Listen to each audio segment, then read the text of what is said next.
time, just getting ready. Let me be honest, I don't know a single thing that I haven't done to make you notice me. Let me be real here. When I see you, my heart starts racing, but I don't know if I like this chasing and playing and waiting around. It's a shame that my hands start shaking all of the time when you're around. Today is August 7th, 2020, Friday of the 18th week in Ordinary Time, and you are tuned in once again to Deacons, Discussions, and Drinks. Don't you see what's wrong with me? I need somebody to love. Oh, no. I don't know what I could say to convince you to hang around when you don't have to. There's so much that I'm still keeping to myself, 'cause you don't listen, babe. But still you got me missing you. When I see you, my heart starts racing, but I don't know if I like this chasing and playing and waiting around. It's a shame that my hands start shaking all of the time when you're around me. But this time, girl, I know what's bothering me. I need somebody to love. Oh. Good evening, everybody.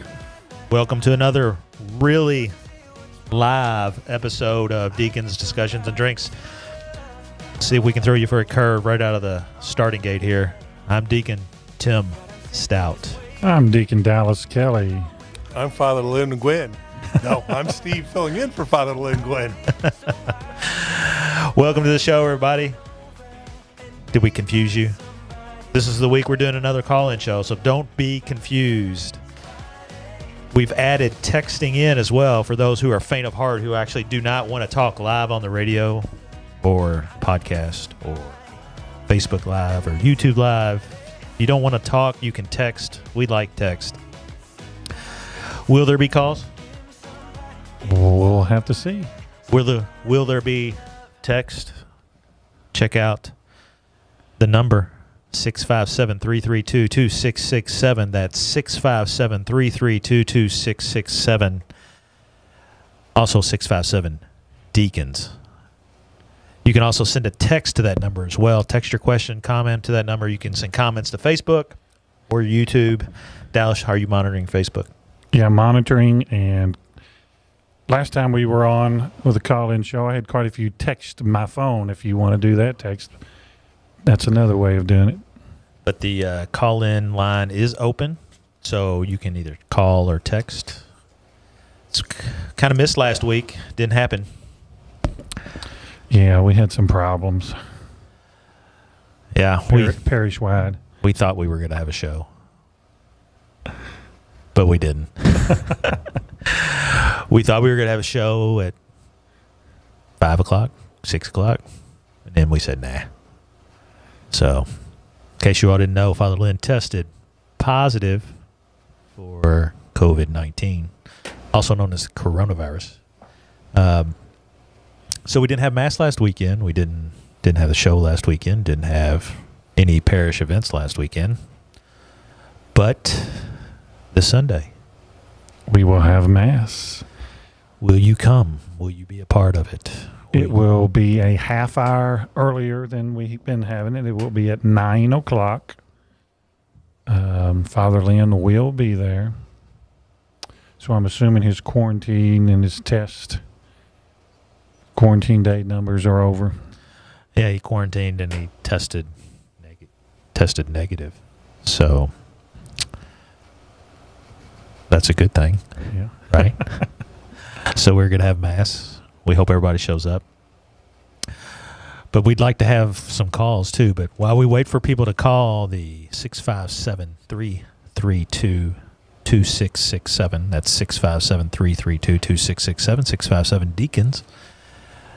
If you don't want to call, you can text as well. But while we're waiting for people to call or not call, which is fine because I can talk for an hour. But what I can do is we can talk about current events, right? I know everybody's got current events. That was our homework, right? Yeah. So we'll start with Dallas. We'll go to Father Lynn's replacement, Mr. Steve France, and then I'll bat cleanup. How about that? So you're on Dallas. Okay, I'm going to start by giving a plug for the Knights of Columbus, even though I kind of hate to do that because every time I mention them, this gentleman beside me hits me up to join, but I'm still going to give them some kudos. There's a bounty on your head. And the title is Knights of Columbus to report on Christian persecution in Nigeria. The Knights of Columbus announced a new initiative Thursday to report on Christian persecution in Nigeria, where at least 60,000 Christians have been killed in the past 2 decades. Since 2014, the Catholic Fraternity of Charitable Organization has spent more than $25 million on behalf of persecuted Christians and other religious minorities target for elimination in the Middle East. The organization says, which includes the rebuilding of a majority of Christian towns. So I know the Knights do a lot, especially financially for our parish here at St. John's. Usually when something goes up or something's wanting to get done, first thing they do is hit up the Knights for some money, right? Yup. But this is a worldwide thing, so that's pretty good. They help rebuild towns across the world. Yeah, the Knights of Columbus is an amazing organization. We have our hands in a lot of things, and obviously at parish level, and then also at a national and global level. The Supreme Council's done a pretty good job of doing a lot of things, televising. Like if you watch something out of the Vatican, that's pretty much sponsored by the Knights of Columbus. A lot of the relief efforts, disaster relief is one of our big things. We haven't been called to do that in this area recently, thank God. But Knights of Columbus is just a great organization, and I think we've helped out the parish quite a bit. And I say that now because I'm the current Grand Knight. So yeah, we get called a lot, but that's what we're there for. We're there kind of like a deacon in a way, called to serve. So it's a good thing. Good one. Like that one. Near and dear to my heart. All right, Steve, you're up. What's your current event? I'm going to talk about COVID-19. Oh, does anybody know anything about? Yeah. What's that? Okay, if you've been following the news, you may have heard our neighboring governor, Mike DeWine in Ohio, had a trip to see President Trump in Cleveland. And that trip got called in short because when he arrived and was tested, he was positive for COVID-19. Now, the funny thing is, within 24 hours, he tested again, and he was negative the second time around. So I've been talking to some of my doctor friends, and we decided to do a piece on COVID-19 testing. Oh, wow. And the funny part of it is the reliability of the COVID-19 test. Do we want to know that? Well, don't put it on Twitter or Facebook or YouTube. It'll get deleted. we've got the positives, the negatives, the false positives. The false negatives. False negatives, exactly. And you wonder what's true.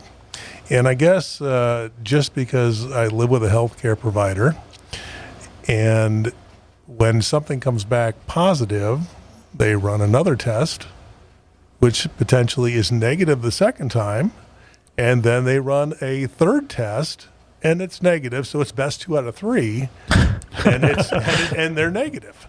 But if they don't get the answer they want to get, now they keep testing, and it's best 3 out of 5. So exactly how confident are we in the COVID-19 test? Now, with our good friend Father Lynn, he tested positive, and guess what? He was. And we all know the result of that with Mass and such in this show. So we're glad that he's healing up, and hopefully we'll see him here on Sunday. But you just got to wonder about these tests and the reliability. Because I like the idea of best 2 out of 3 and best 3 out of 5. Well, and the thing about it now is, I mean, if you test positive, there's serious implications. I mean, in this case, the governor obviously didn't get to meet with the president, which, was a big deal, obviously, for him. But, And even worse, you can't have mass.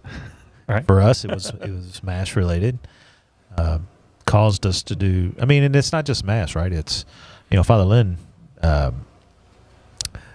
dispenses.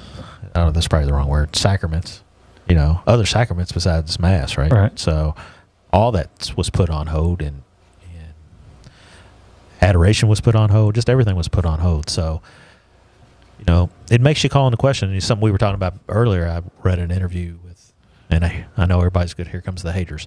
I read an interview with Bill Gates, and I know how everybody feels about Bill Gates. And there's a good interview out there with him, and he addresses his controversy head on. And I consider myself a scientist. I'm an engineer, but really good article about testing. And one of the things we were talking about before the show started was how long it takes tests to get done. And his fix for that was simple. If you get the test results in 24 hours, you get paid 100%. If you get it done in 48 hours, you get paid 80%. If you get it paid after 48 hours, you get 0. Because that test is really no good to anybody. I mean, you think about what you do while you're waiting for a test. Do you quarantine? There's just a lot of things like that. And so testing is a pretty big issue. 2 out of 3. 2 out of 3. 2 out of 3. That's a good one. So I've got one that's probably my current event's a little bit more controversial. Faith in the election. There was a lot of controversy this week because I guess Trump said that if Biden gets elected, it's against God, called into question his Catholic faith. So I think that's a precursor to what we're going to hear this campaign season. We're going to hear a lot of discussions about faith, and I think it's going to be on display in a lot of areas, and I think it's going to get ugly. Because I don't think Trump in that case was questioning his faith. Like he wasn't, and the way I read it is kind of spun, because everything gets spun today, right? Biden said he was questioning his Catholic faith. I don't think he was questioning his Catholic faith. I think he was questioning his policies and how they align with or without the Catholic faith. So anyway, we're not even in the campaign season, and it's going to get ugly. Don't you think? Well, every campaign season gets ugly, I think. But this one will be maybe more than normal. I agree. We have 0 calls. I'm glad I'm not in politics. I can tell you that. You got to be a special person to get to be in politics. Hey, look, there's 5 lines open at the call-in number, which is 657-332-2667. 5 calls. You can text. Did we mention that? You can text. Let's pick up from where we left off last week or 2 weeks ago. You can remember that far back? No. I was hoping you could. Oh. What were some of the subject matters we talked about? Well, we talked about Steve Francis' family called in, right? That's right. And Steve. Beverly is on here now. Beverly is watching, it says. COVID-19. We talked a lot about COVID-19. Did we talk about Steve himself? I mean, he's taken Father Lynn's place. What exactly, what are your qualifications, Steve? Usually Steve is behind the camera. What do you do? I mean, what do you do on your normal? What's your day job? Is that what you're What's your day job? Yeah, what's your day job? I work for the Cincinnati Library. Wow. So how does the library get you at Bengals games? How do you end up there?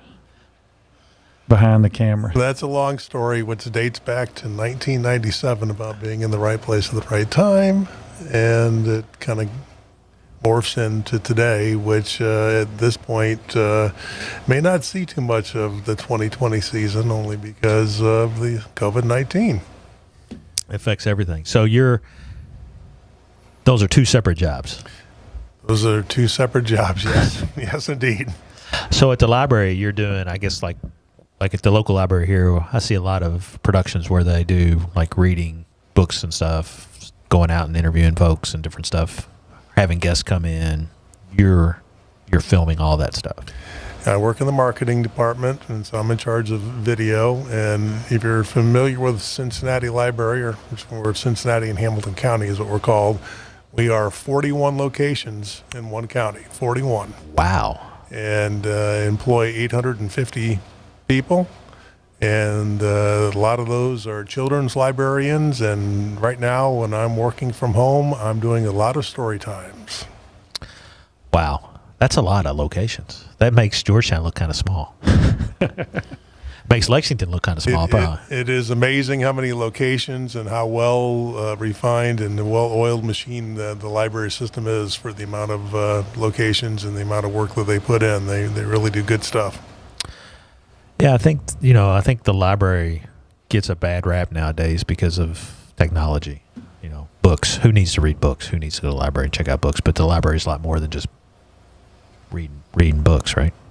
It is, and when we close doors to in-person, and we service many people, it was questioned how were we going to continue service, and we decided simply the digital way of doing things was the way to go.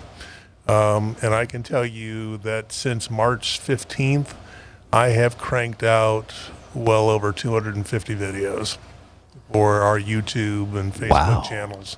And most of them are library at home, story times for children, important conversations. It's pretty much anything that the library does. And you're saying, how do I do that when I'm at home working? Simply, everybody has a iPhone or an iPad or some kind of recording device. They go and shoot themselves discussing whatever it is they want to discuss, or read a book for children. Send me that video, and then I clean it up and fix it up, put bookends for opens and closes and such, and then post it to YouTube. So it's a team effort by the entire marketing team, where I just do the video part, but everybody else has an aspect into the descriptions and how it gets to Facebook and Instagram platforms and other platforms, which I don't have a clue how they operate. But bottom line is, it's a way to keep the library alive through the digital platforms and engage our patrons, when they can't come in and physically grab the books. That's a whole lot of videos. That's a whole lot of editing, I'm sure, and you got to have a good internet connection, right? Great internet connection and a lot of patience, because obviously I'm about quality and want to make sure that things look nice. And some of the librarians, they have older phones or older devices to record on, and it is what it is. But they're giving it their best shot to engage their customers, and I'm not going to argue with that. And I've had that debate with my boss several times, is who are we to decide what's good and what's not? These are people that are trying to, engage our customers. So let's get it up. 350, is that what it is?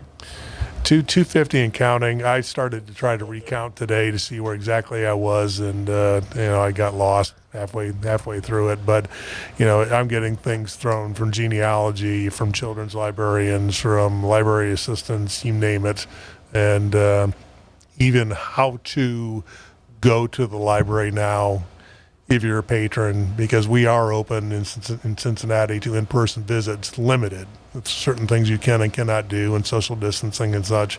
And, you've got to understand exactly what you're walking into before you walk into the library, because what you may have done before, you can't do now, at least not in the fashion you used to do it in the past. So we do some videos to explain exactly how it's going to go down when you walk in the door, so that you understand it better. And you kind of did one of those videos for us about how to receive communion, right? That wasn't me, but it was good, whoever did it. So you've done 250 of those videos. You've done at least, we're on episode 18. I think you joined us at episode 4. So this is your 15th episode with us. How many masses, roughly? 16, 15? At least that many, yeah. I mean, and as you well know, because you participate in putting the production together, it's a feat every Sunday because we try to keep on improving it by adding cameras, adding technology. Sometimes it works, sometimes it doesn't. We hope the people that are watching Mass online understand that and that we're trying to give it our best foot forward. And I think we do a fairly good job for what we are up against, but it does change week to week. There's all kinds of variables that can make it work and not work. Well, and I think that's one thing, obviously when you're shooting inside and it's a controlled environment like we are in here, we still have our issues here. But when we go outside, we throw another variable in play, the weather, which is always a challenge for us. And this weekend, Dallas is also the weatherman. He tells us Sunday morning is going to be beautiful. Very. What's the temperature going to be? I heard this morning maybe 59, 60 Sunday morning. So I love cool weather. That'll be nice. Fall's on the way. That'll be nice. But it does. The production, it just doesn't happen on its own, right? There's a lot of, from the music to the volunteers that park people and get those going. That's all part of it. But the electronic broadcast part of it, we rely a lot on technology. And I'm sure as most people at home know, technology just doesn't always work sometimes. And so we've kind of got to have some backup plans. And I think we've been fortunate. I think we only missed last week was the first week that we've missed through the whole thing where we didn't have anything, but that wasn't a technology issue. I think outside of that, I only remember one time where we didn't actually broadcast and we came back and we redid it. Y'all remember that week? We came back and we redid Mass. So we've been fortunate. What I think is funny with technology, which I know none of, you can come back the next week, plug everything in exactly the same, and it doesn't work.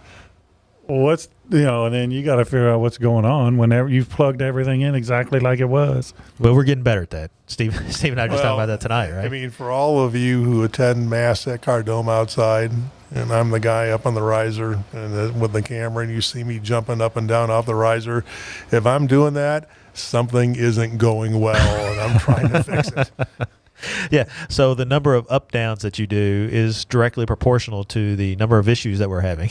Yeah, that's true, because every day is a different adventure with that, and you just don't know, as Dallas said, what could go wrong week to week. You wound a cable poorly and it broke, and all of a sudden you've lost the camera, or why the sun peeks out from the clouds and then it gets dark and you've got to readjust everything. There's so many variables. Or like tonight, when we hit the live button tonight, we heard the infamous helicopter sound. Yes. And we think we have identified that is actually coming from my laptop. When my laptop is plugged into the soundboard, we had that plugged up I don't know if Jason Berry's listening or watching tonight, but we had it just for Jason Berry because we have a video version of the fishing report. We're still going to try to play it, but the sound may be suspect when we do that. But you want to stay tuned for the fishing report. I'm just saying you want to do that. We have a few questions coming in. Do we want to answer them? Sure. We've got 0 calls. Okay. And I'm ashamed to say I do not know the answer to this question, Deacon Tim and Steve. Maybe one of y'all do. What are the relics at St. John and St. Francis? Wow. I do not know. And I'm looking at here the people that are watching. I have a couple of people that's been at our parish for, I know, many, many years. If you could text me if you know the answer to that.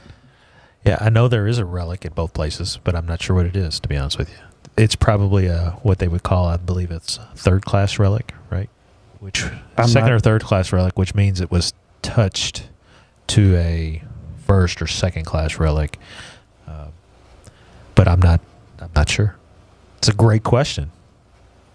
Too bad Father's not here, because he would know that. If he didn't know, he'd act like he knew, right? Yeah, I'm looking at here. We have a parishioner listening that they might know that. Please text me if you know the answer to that. And they might know that because I know they've been at the parish for a long time, and they're involved with a lot of things.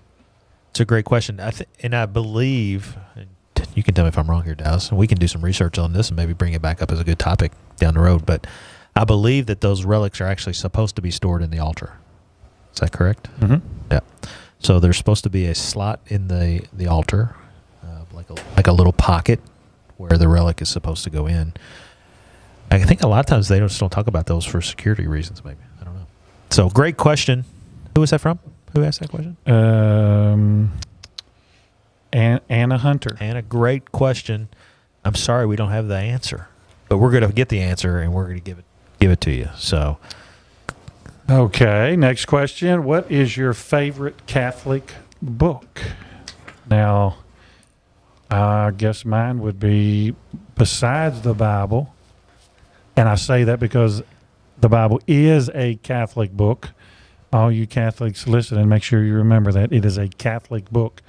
But other than that, I absolutely love conversion stories. That's why I'm a big fan. I have watched The Journey Home for many, many years. So I have a tendency to like feel-good journey stories instead of deep theological books that I can tell you right now usually go over my head. But, I love conversion, any kind of conversion book. Rome Sweet Home with Scott and Kimberly Hahn, or Evangelical is Not Enough. And I forget who wrote that one. And you got Surprised by Truth. Those are Patrick Madrid. It's got a collection of some of them got 12, 15 conversion stories. And they have more than one volume, too, Surprised by Truth. Those would be my favorite Catholic books. And I don't know if me and you, Tim, for 5 years, we sat beside each other and we got a lot of books in our library now. But we do.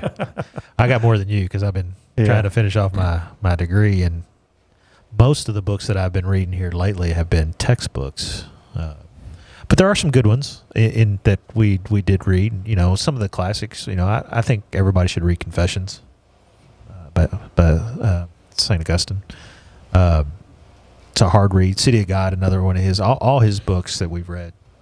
I think we read City of God in one of our classes. Those are good books.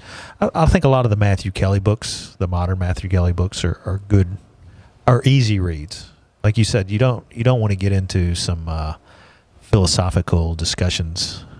Sometimes when you're reading, you're sitting at home. You don't want to dive into philosophy necessarily, and I think the Matthew Kelly books are easy reads for most people. I think they're good reads. Yeah, I know you got any good Catholic books over there, Steve? You shaking your head, yes or no? Beyond the Bible, not too many. My son, my oldest son, got me a couple books. I'm trying to look them up right here real quick that he got me. They're sitting on my nightstand, and I want to just make sure I get the name correct. They're philosophy books, though, and they are by a French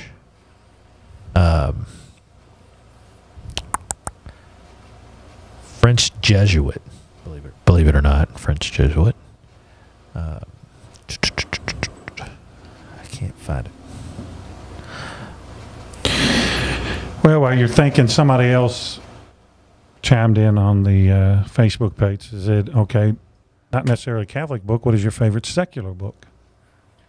And I'm sitting here as you were talking, and I was thinking of all the secular books I've read. I don't know that I have a favorite. Some come to mind that I liked as a kid, had to read.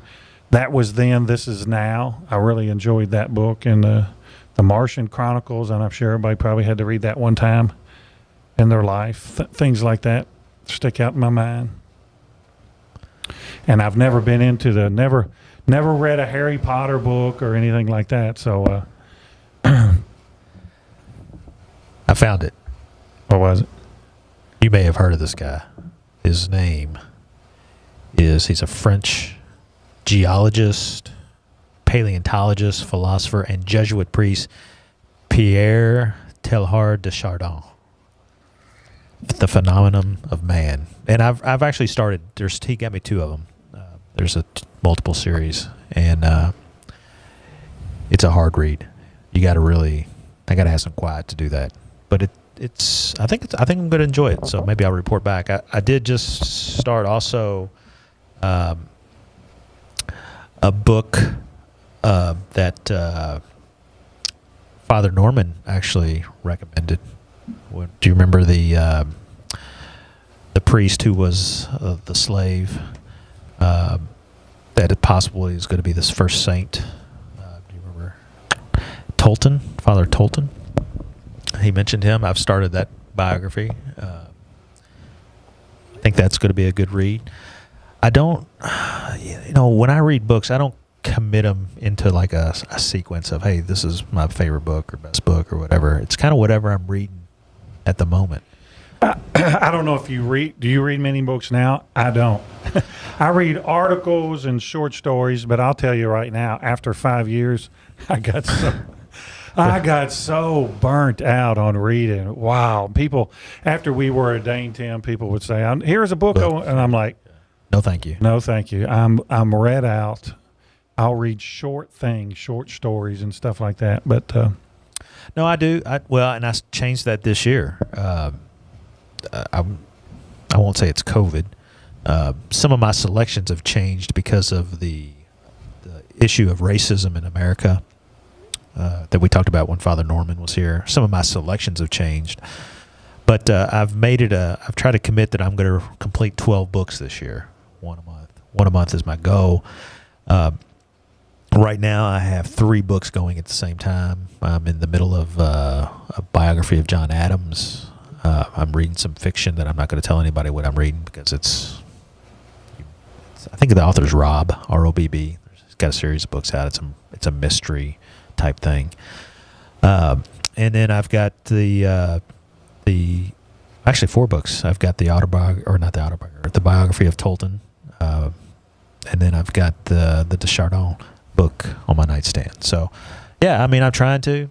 I just, we're challenged for time, right? Time is hard to come by, and I finding some quiet time sometimes to sit down and read is hard. I do my biographies of the presidents that I'm going to try to go through in my lifetime. I'm on number 2, so I got a long way to go. 40-something more to go. But I'm doing that books through Audible, so I'm listening to that when I'm driving for work, which I drive quite a bit. So I get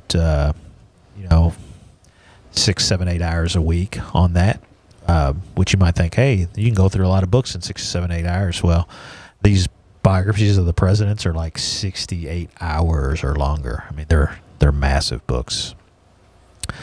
But I will say, and I said this, I think, in one of our last shows, that the facts of what we're experiencing in our world today, this is where I think reading is important, is not new. The political discourse, racism, all the challenges that we're facing in the world today, we've faced them before, and we like to think that we're something special, but we're not. These problems that we have in this world have been here a long time, and they will be here a lot longer. But one of the consistent things in life is God, Jesus Christ. So that's where we got to keep our focus. So that's a long answer on the books. Sorry about that. I get long-winded sometimes. Next question coming in. Okay, what is your favorite movie? I have so many. I don't have a favorite movie. I love old movies. Anything old on Turner Classic, I watch. I love anything with Olivia de Havilland in it, who just passed away at about 102 years old. Who's that? She played in Gone. You know her from Gone in the Wind. Gone with the Wind. Well, which you can't watch anymore. But anyway. Oh, sorry. Gone with the Wind. She was in that. I like anything with Jimmy Stewart in it. You're an old movie guy. Spirit of St. Louis. I love. Here's a classic. Well, it's not. I consider it a classic. When it came out, it didn't do real good at all, but it has now got a following. It's a mad, mad, mad, mad world. It's a comedy. You ever see it? I believe I've seen it. If you name a star from the '60s, they were in it. I mean, if that movie was made today, it cost about $500 million. That's how many stars were in that movie. But you didn't mention one science fiction movie. I like the first two Star Wars. When I say the first two, that's number when they four. First come episode out. 4 and 5. Yeah, Episode 4 and 5. The first two I liked. The rest after that, they were okay, but I didn't like them a whole lot. yeah, I'm a Star Wars, Star Trek kind of guy. I like the old Star Trek over the new Star Trek. So, but What about you, Steve? You a science fiction guy or you an old movie guy? Sci-fi. Oh, see, sci-fi. Yeah. I'm Star Trek Wrath of Khan. Oh, that's a good one. And, I kind of got hooked on the TV show Picard on CBS All great. Access. I think that's one of the best. That's one of the best Star Trek series that I've seen. The other one is you haven't seen that. I've never heard of it. Yeah, so it's a reboot. Well, it's not really a reboot. I think the writing's really good in that. Picard. It's on CBS, I think, right? CBS. And then, CBS All Access. And then the other one is the Mandalorian from Star Wars, which is it's a streaming only, which I think is the best Star Wars series of all. Even if you put the movies in there, I still think the Mandalorian is better written than a lot of those. So a lot of people probably disagree with me on that, but I'll tell you something that I read online, and if you believe everything you read online, watch out. But they took 72 classic TV shows and gave the residuals for what the actors made for the reruns. And so you get like all the actors and Friends that make $20 million a year for residuals for reruns. But then you get somebody like the kids from the Brady Bunch that make zero. Yeah. It was like so sad. And we were talking about... Because that's contractual, the way they sign their contracts? Yeah, it was contractual. And then the same thing with Patrick Stewart for Star Trek. He makes zero on reruns. And I mean, that just blew my mind when I read that. But you get people like Jerry Seinfeld from Seinfeld. I think he was like $100 million a year in residuals for reruns. Wow. It's just crazy the kind of money that goes out, and the people don't make things. I know I've seen a story. This is kind of with the money making thing, about that movie thing. The very first athlete that was asked by Nike to wear their shoe in pro basketball, and I forget his name. At the time, when he was somewhat famous back then, I was reading this or on a YouTube video watching this story.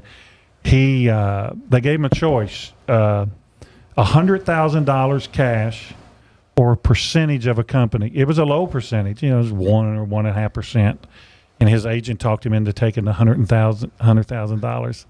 And if he would have took the percentage, he would have $5 billion.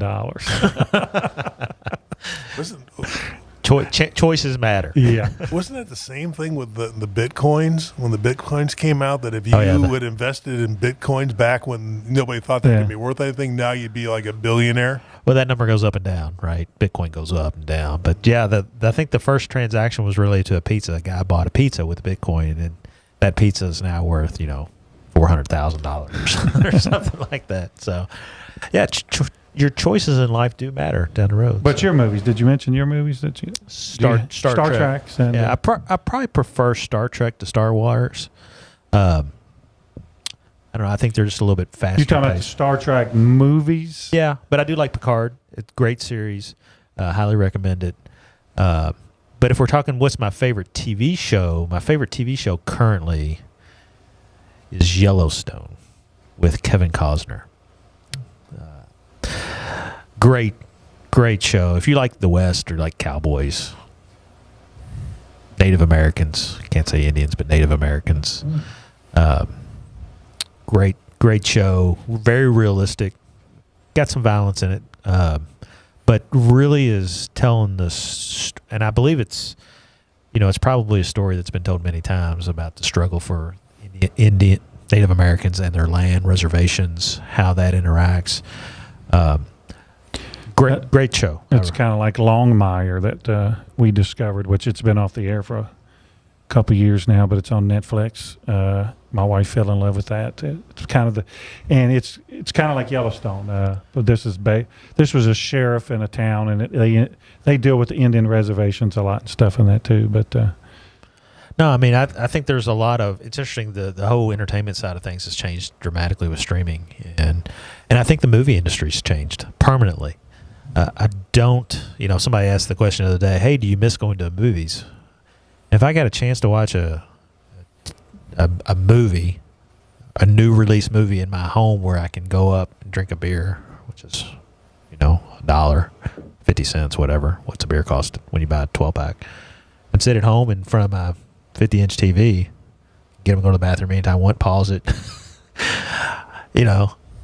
I think that's a pretty good experience. Most people today, I think, would prefer to do that. The cost alone of movies, don't get me wrong, I love the theater experience. I mean, I love, the surround sound and the 70-inch or 170-inch, however big the screen is. I don't even know how big it is. But, it's a great experience. But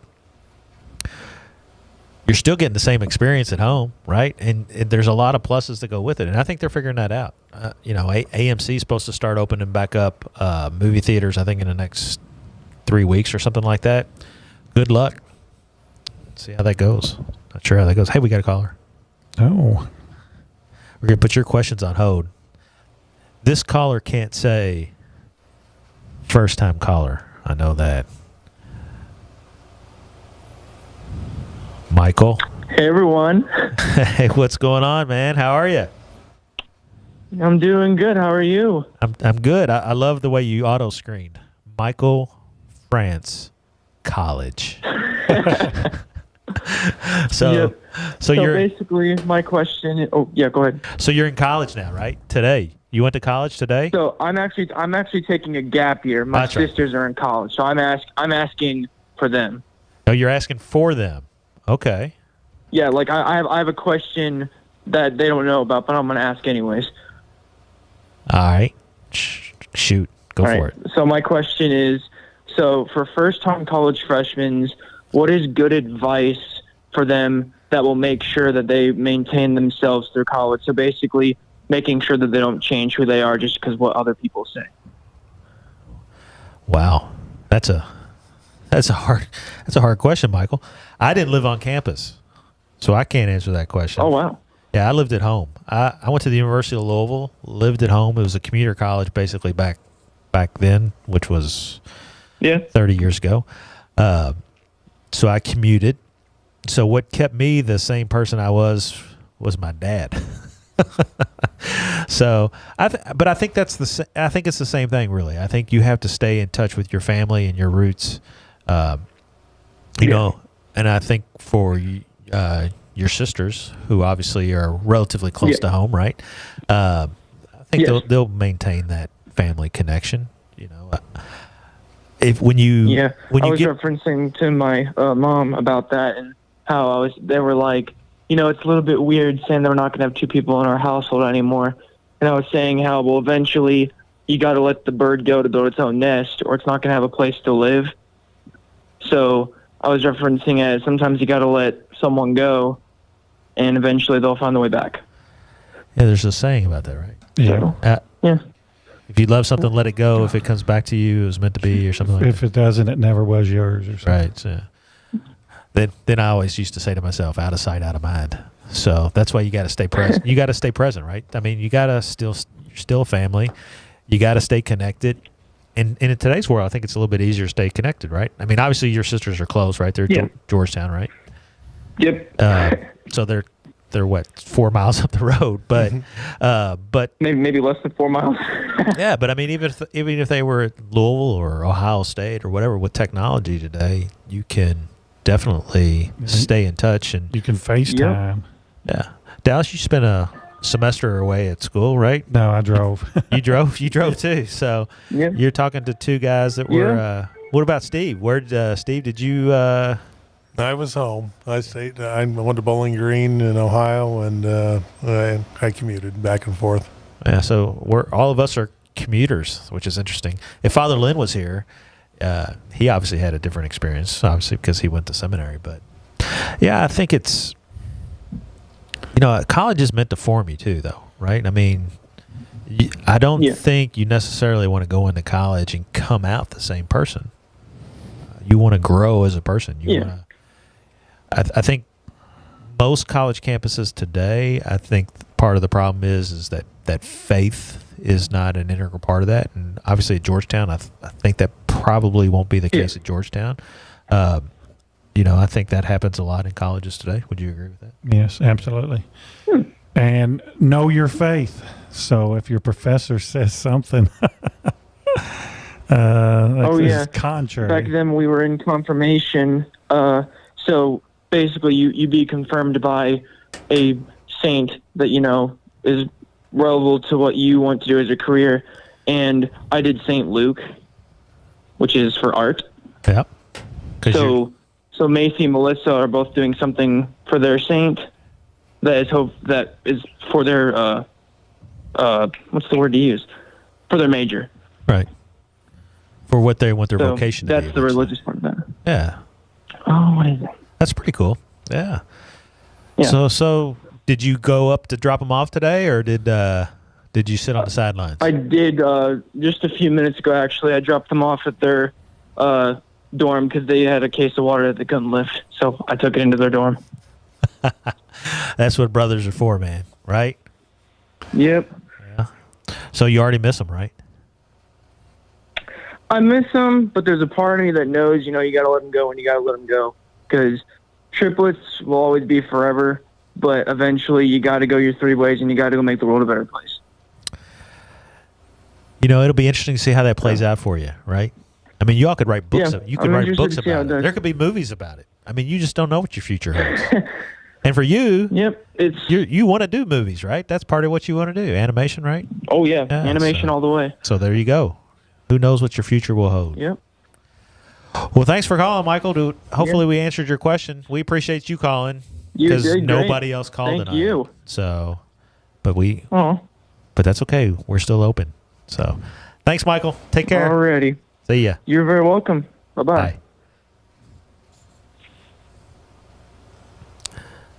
Any more callers? No, 657-332-2667. 657-332-2667, 657 Deacons.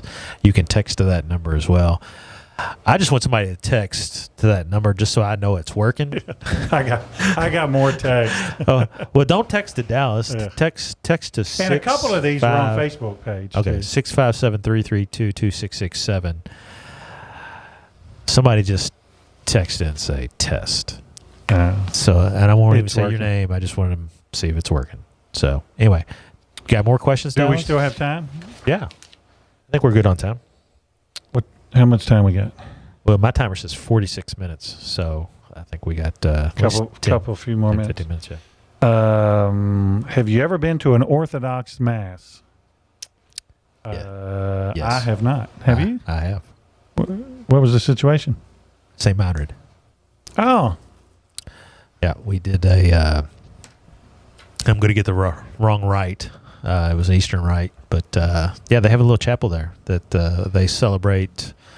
I was taking the Creed class with Father Dennis, who's the rector, and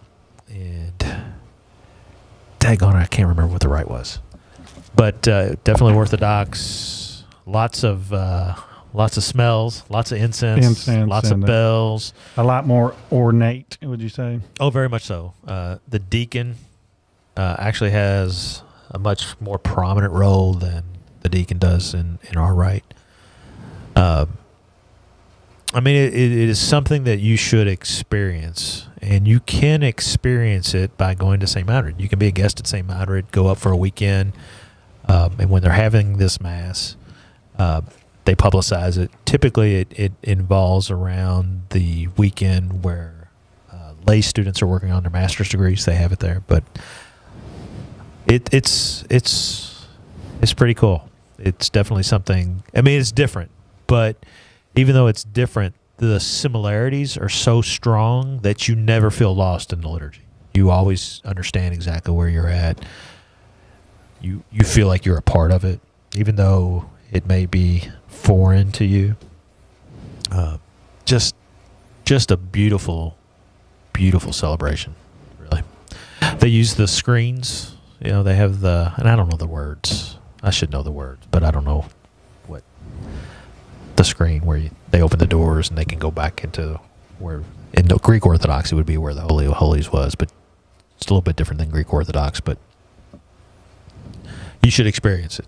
And I'll tell you what, I've got one last hurrah up there. I've got to do a final exercise. If I find out when I'm up there that they're having that, I'm going to invite you to come up, and then you can experience it too, because it's cool. So, and it's in the courtyard. Actually, there's a little chapel that they have the mass in. It's one of the oldest chapels on site. It's stone building. They've got ornate stained glass windows that they open up because there's so much incense going on in it, and the chanting, and it's pretty cool. So, now, have you ever been to a Orthodox, as in Greek Orthodox Mass? I've not. I've been to a Greek Orthodox, actually with Father Lynn. I forget where we were at somewhere. We were out of town? We were out of town, and we went to tour one. We saw the Greek Orthodox Church. He said, "Hey, let's try to go in there." We knocked on the door, went to another entrance, and somebody let us in, and they showed us around. The artistic side of it's very cool. The paintings, the iconography. That's the big thing that separates the Orthodox Church, I think, from the Western Rite, is the icons. It's the big focus in their architecture and the way they set up for a liturgy. And out there, in case you want to know, you can fulfill your Sunday obligation at an Orthodox Mass if you cannot make it to a Latin Rite Mass. That is correct. Because we acknowledge their priesthood is true priesthood, and they have all 7 sacraments. They are just not in union with the Pope. The Pope. Yeah, and you have to have permission to celebrate a Eastern Rite Mass as a Catholic priest. You have to have permission from your ordinary, from your bishop, and Father Dennis has that from the Archbishop of Indianapolis. Is my mic cutting in and out? A little bit. So, did we answer that question? Go ahead. Well, let me ask you a question then. So I came from Toledo, and they have a Greek Orthodox cathedral there. And I'd never been in it until I had to go to a story there. And he's not a priest, but I mean, he looked like a priest, same wardrobe, and I was kind of confused. Tell me about that. Well, if he looked like a priest, he was probably a priest. We accept their priesthood. They have priests. They have bishops. They have everything we have. They're just not in communion with the Catholic, in full communion with the Catholic Church. They have all 7 sacraments, but we believe they split away from the Catholic Church, but they still maintain their priesthood. Yeah, there's a lot of work going on to try to bring that back together. If you see at large liturgical celebrations at the Vatican, you'll see patriarchs there. Those are typically Eastern Rite from the different rites. I think there's 7. Do I have that right? I can look that up. Well, you're talking about Eastern Rite Catholics. Yeah. Well, there's depending on how you look at what you're going to look up, there's 22 maybe rites, but 8 separate liturgies in those 22 rites. Yeah, nothing popped up real quick for me. Yep, there we go. So Byzantine Rite is what they do at St. Madrid. And underneath there's... Okay, what he's naming here are Catholic churches. They're just Eastern rites, and we're the Western rites. So you've got Alexandrian Rite, Armenian Rite, Byzantine Rite, East Syriac Rite, Latin Liturgical Rite, which is us, and West Syriac Rite. So the Byzantine Rite, there's another 15 underneath that, which includes the Ukrainian and Russians, which would be a big one. There's like 1.1 billion Catholics. 1 billion of them is the Latin Rite. 100 million of them are the rest of those rites. And that's a whole different, another explanation why we have different rites. But they're all Catholic. They're all in communion, full communion with Rome. But there's a reason they're allowed to have their own liturgy. It's complicated. But now that's separate from the Orthodox that we were talking about, the Greek Orthodox. And correct. And you know, I mean, it's the church. It's the Catholic Church. It's complicated. It's complicated, right? It's never simple. But it always is good for good reading and research, right? I mean, you know, if you want to, when we get done here tonight, if you want to go home, you're sitting on the Google page and type in, you know, Greek Orthodox or Eastern Orthodox or Byzantine Rite or whatever, you'll get a whole plethora of stuff. I did a paper. Actually, I took a class on iconography, and I did a paper actually on Our Lady of Kazan, Kazan, and my paper actually, it's an interesting icon. We had to pick an icon, and we had to do research on it, and it has ties from Fatima, from Our Lady of Fatima, to Vladimir Putin. It's a great. If somebody wants to read my paper, I would. And be more Putin than is Greek Orthodox, right? That's right. No, he would be Russian Orthodox. Russian. I'm sorry, Russian. Yeah. Orthodox, yeah. So if anybody wants to read my paper on it, I have it. I think I got a pretty good grade on it. So it's a good read though. I mean, for me it was very. I mean, it was an eye opener for me to see how icon can drive a faith and a religion in certain areas of the world. So, what else you got there, Dallas?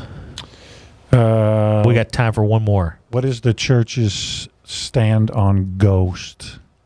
What does the church teach on ghost? You want to take it? You want me to take it? Or Steve, Father Lynn over there, sub. You want to take it? Church's stance on ghost? No, that is not me. Ghost or spirits? We would classify it as spirits. Well, correct? Jesus talks about a ghost. I think when he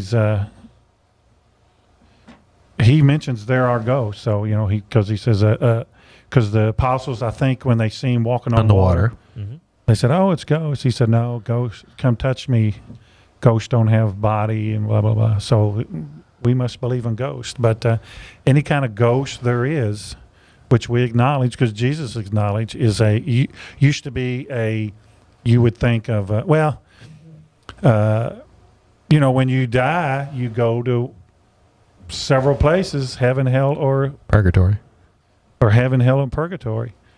And for whatever reason, if God wants you to manifest yourself on earth for some reason, while you're in one of those places, he can allow it.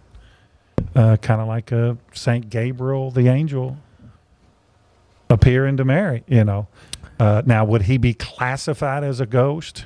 Depends on how you define the word ghost. Does it have, does it have to be an evil thing? Well, here, let me just throw a little controversy in what we're talking about here. No, don't. Yeah, I'm going to do it because that's how I roll. Yeah. And I see this a lot. When someone dies, do they become an angel? Oh, that's not that controversial. Yeah, a lot of people are confused with that. Do you want to take that? I'm being the questioner. I'm going to be I'll be the devil's advocate here. I'll be the B side to your A side argument. Go ahead. Okay. So what was the question? When we die, do we become angels if we go to heaven? The answer to that is no. An angel is a separate being than a human being. They were created by God. You have angels, and you have us, human beings.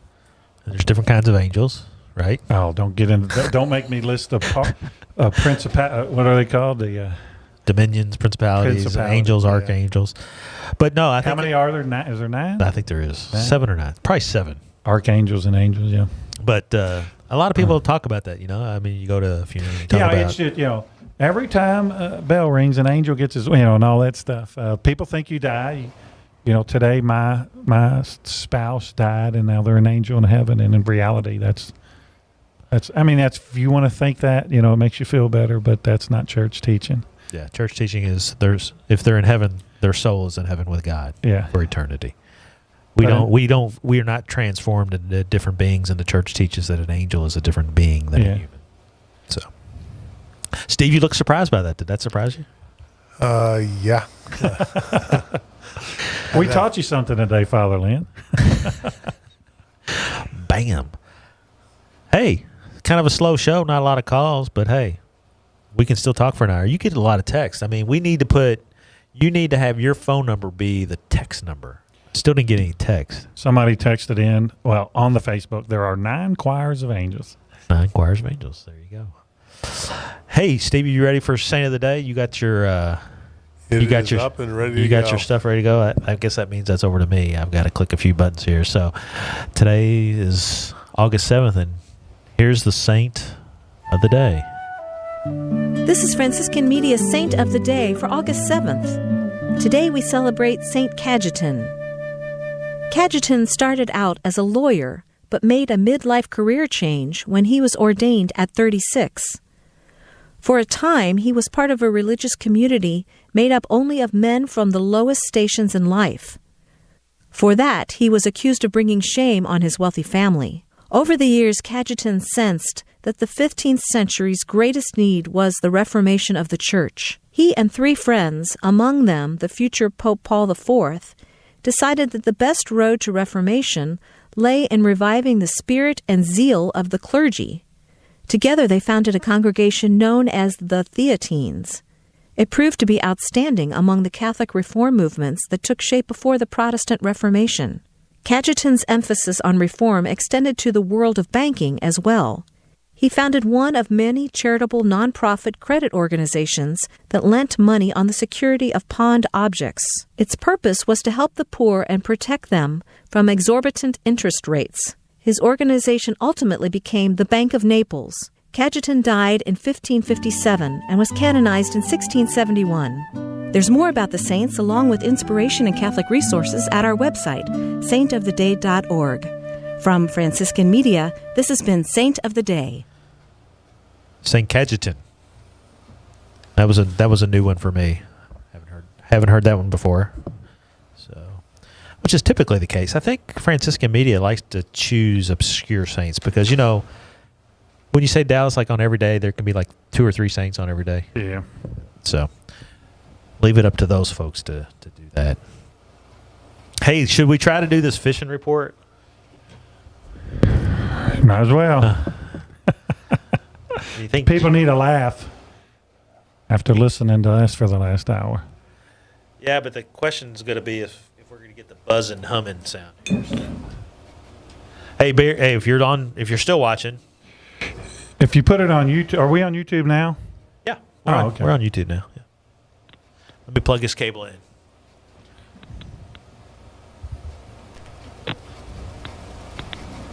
Do you think? A little buzzing. If you're hearing some buzzing, it's okay. All right. This is for Jason Barry. If you're listening, Jason Barry, this is... Oh, hold on.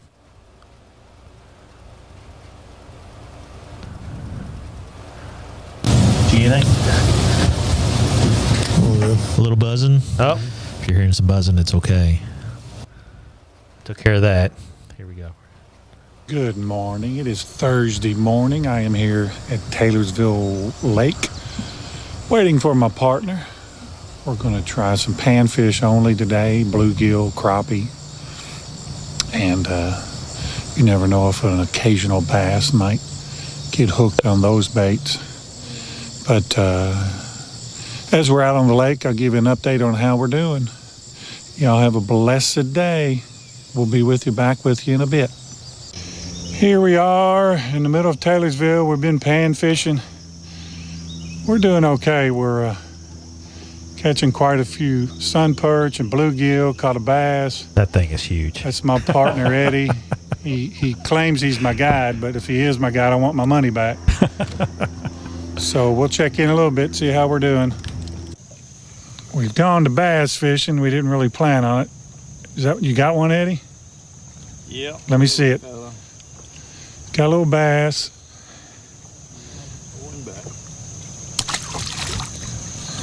We started catching quite a few small little perch, but Catch and release. they stopped biting. So we went to bass fishing. We'll check in again in a few minutes. Okay, Dallas, I had to kill the audio here, so you got to tell us what you're basically saying right here. Well, this one we just talking about. We've done bass fishing. We just caught a couple hours had passed. Now we're headed to do some jigging on the standing timber, trying to catch some crappie. And I'm just explaining that in the boat, and the boat's taking off here. But that video got messed up somehow. It didn't get to Deacon Tim for some reason. Well, I think it had to do with phase. They were out of phase. Deacon Dallas here for the final fishing report. I'm headed home. Let me turn this radio off. Headed home. We had an okay day. Not a real good day. Caught plenty of fish, bunch of perch, and bluegill, and bass, and striped bass. And I'm gonna head home, get me something to eat. I was on a diet, but I noticed on the way to This is the lake, great. I passed a White Castle, and I can't pass a White Castle without stopping. I only get them about every couple of years. So I'm gonna head out of here. Feed your face. My boy done put in a request for a few, so I'm gonna bring him some. Any day on the lake is a good day, whether you catch something or not. Deacon Dallas out. God bless everyone. That was your annual fishing report, and there might be more to come because I'm still in the hunt for a new boat. I'm trying to buy a new boat. That was awesome. That was the best fishing report I think we've had so far. We actually saw fish, and we know now that you actually caught some fish. So Yeah. that was great. Appreciate the fishing report. Hey, folks, we need your support, not just here on the show, watching, contributing, but at the parish. Obviously, COVID-19 has had a dramatic impact on all of us, all of our lives. We still need your support at the church. So if you're so inclined, please go to ssfj.org. That's ssfj.org, where you can support all of our ministries at the parish. I highly encourage you to do electronic donations if you can. That way, if we're missing church or we continue to have Mass outdoor at Cardome, you don't have to worry about dropping your envelope into the garbage can with Larry Oser on the other end of it. You can just bypass him and wave, but he does appreciate your dropping it in the basket as well. But you can do it electronically, just like you can buy your food electronically now and have it delivered to you. So, Which I just did before I came. so ssfj.org. So, hey, next week, Father Lynch should be back if he continues to test negative. Should be there Sunday morning, 9 o'clock. 9 o'clock Eastern. We're going to give it a whirl. Looks like the weather's going to cooperate. We're going to have a great time. I'm excited about it. Absolutely. I missed Mass immensely. Highly encourage everybody to come join us at Cardome. If not, we'll be live streaming. So Yes, we will. so who's going to give the blessing? May the peace of our Lord Jesus Christ be with you all. And with your spirit. And may Almighty God bless us here in the studio and everyone out there listening. Father, Son, Holy Spirit. Amen. Amen. And until next week, I'm still Deacon Tim. And I am still Deacon Dallas. And I'm Steve filling in for Father Lynn. He'll be back on Sunday. Good night, everybody. Great show. Let me be honest, I don't know one single thing that I haven't done to make you notice me. Let me be real here. When I see you, my heart starts racing, but I don't know if I like this chasing and playing and waiting around. It's a shame that my hands start shaking.